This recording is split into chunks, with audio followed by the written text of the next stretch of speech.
Yeah, he's the businessman in PBS. Who's a businessman? You're the businessman.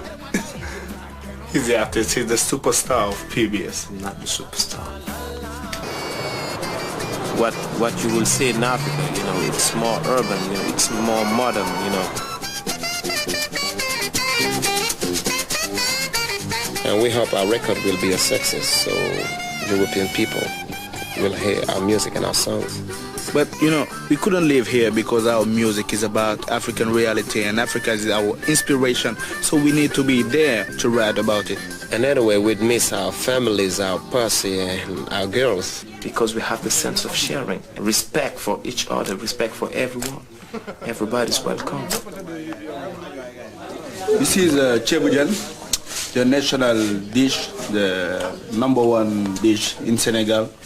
But if I keep on talking, they will finish it. We are living together. We are joking together, going to the club together. Represent. Represent together. Yeah. We're sleeping together, smiling together. It's a posse. Hey yo, guess who's back one time? This is Positive Black Soul Posse. Abadi and Dirty, Woodbone. Yeah, up in here. We represent Senegal. 200%, 2 million percent African. Check it, check it. Niggas try to break up while I break it. Just check it, I'll make it to take it to a higher level. If you're down with the devil, I'm production like a baby, cause I'm.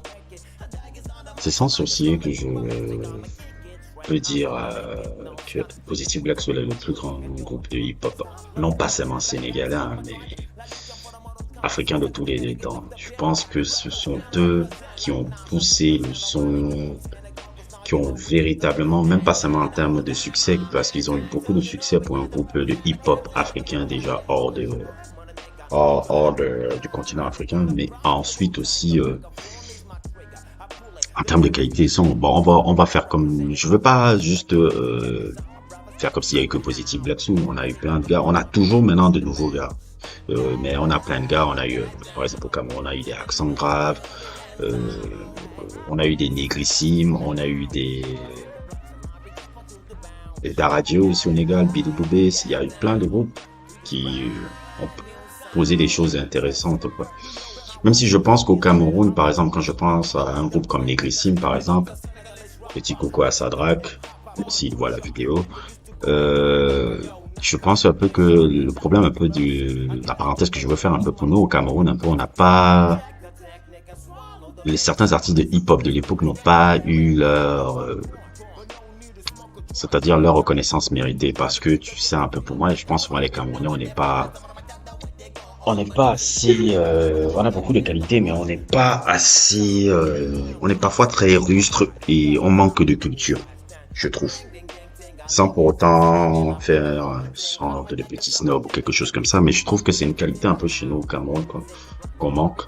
On manque d'ouverture d'esprit. Parce que quand je vois un peu la manière dont les artistes de hip-hop qui sortaient de cette époque, je pense à Positive Black Soul, je pense à Daradje, qui sortaient au Sénégal, comment eux ils étaient accueillis et comment nous on traitait accent grave, comment on traitait les Bantu Possi, comment on les traitait comme des ringards, alors qu'ils posaient les fondations justement du hip-hop qu'on voit jeter. Je pense même à Crotal. Crotal, il a fallu attendre longtemps avant qu'il ait une reconnaissance, ce mec-là. Négrissime, je pense c'est à Dakar qu'ils ont pu avoir un peu un public, après ils sont sortis et tout. Ça c'est pour moi l'un des plus grands crimes de l'histoire du hip-hop à Cameroun, c'est Négrissime. Quand je pense à tout ça, je pense notre mentalité, elle est parfois un peu trop rustre. On est trop rustre, on n'est pas assez ouvert d'esprit souvent. Et même si j'aime bien le côté frontalier qu'on peut avoir, je pense que souvent notre côté rustre qu'on peut adopter souvent nous ferme des portes à certaines choses et ne permet pas à ce qu'on reconnaisse à leur juste valeur certaines personnes qui sont en train de créer des fondations intéressantes. Donc c'était un peu ma petite parenthèse là-dessus. Pour revenir à Positive Black Soul. Positive Black Soul, les 4 premiers projets qu'ils avaient sortis, que vous voyez justement là devant la photo, que ce soit Paul Fallé, que ce soit Dao Tiao, que ce soit, je pense mon album préféré un peu du groupe Halam et New York Paris Dakar. puise fondamentalement son influence sur le hip-hop new-yorkais. Pas forcément le hip-hop de Los Angeles, parce que quand tu regardes un peu les interviews, ils disaient qu'ils aimaient pas trop le gangsta rap parce que c'était pas les valeurs qu'ils voulaient véhiculer dans leur musique, puisqu'il y a beaucoup de valeurs de positivité, beaucoup de valeurs de comment dire ça, un peu de prise en main un peu de l'Afrique, un peu des valeurs un peu très intéressantes un peu dans leurs albums. Il s'est inspiré beaucoup du rap new-yorkais. Et quand je vois même la façon dont Duggy rappait, surtout Duggy et Awadi, mais surtout Duggy comment il rappait, il utilisait un peu le style new-yorkais de l'époque des années 90 là, fin des années 80 jusqu'au milieu des années 90, un peu le Diggy rap. C'était un peu le style que tu pouvais voir un peu chez des groupes un peu comme Lord of Underground ou Organized Confusion de Pharoah Monch, ce genre de Diggy rap un peu que on peut entendre un peu par rapport à ces groupes-là. Et ma foi, c'est ça qui m'impressionnait le plus en fait. Et tout ça aussi, leur ouverture musicale qu'ils avaient déjà vers l'extérieur. Par exemple, quand j'écoute les productions qu'ils faisaient, j'ai pas regardé un peu le nom des producteurs parce que à un moment donné, je pense qu'à Harlem, ils avaient signé chez Island Records de Chris Blackwell à l'époque, parce que il faudrait même que je fasse un sujet même sur Chris Blackwell. Je pense que ça, c'est l'un des plus grands directeurs de label de tous les temps. En tout cas, le modèle que je préfère. Ce mec-là, il y a tellement de gars sans Chris Blackwell qu'on n'aurait pas connu, qui a tellement mis en avant la musique, que il faut qu'on fasse un beau truc sur ce mec-là. Parenthèse refermée, on revient sur Positive Black Soul. Et ils avaient beaucoup d'influences extérieures qu'ils n'hésitaient pas à prendre, des samples de soul, des samples de trucs. Par exemple, il y a ce son que j'aime beaucoup qui s'appelle justement, qui tombe un peu le nom de l'album là, Dao Tiao, qui sonne comme ça.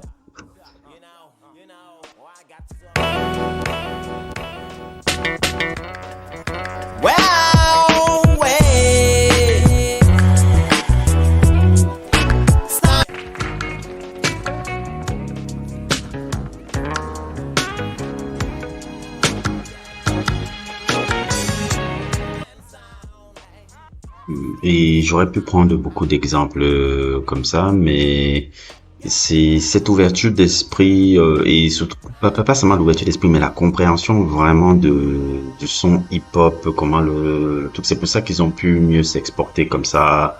Je crois que c'est le premier groupe africain à vraiment s'exporter, même hors de l'Afrique et hors des zones États-Unis, parce qu'ils avaient vraiment compris vraiment la discipline, surtout en termes de son.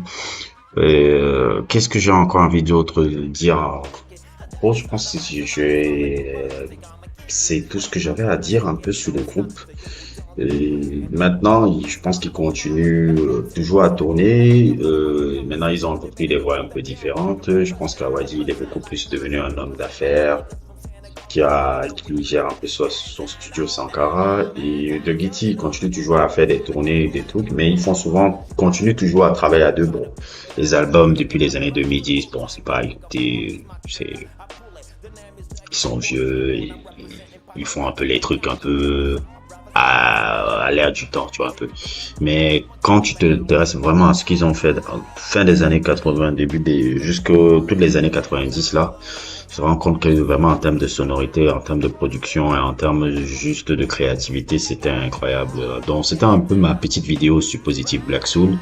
N'hésitez pas à découvrir. Je vais essayer de mettre en lien, comment on appelle ça, les 4 albums dont justement je vous parlais là.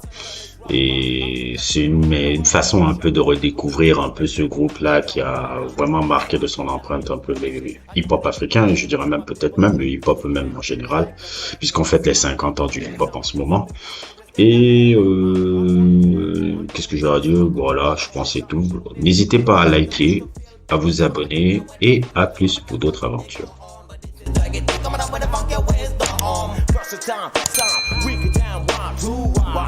The audio vice stand ring ding ding ding I ling yes I sing and I bring it home the ting Cut on my jacket so much check this out my brothers get us in the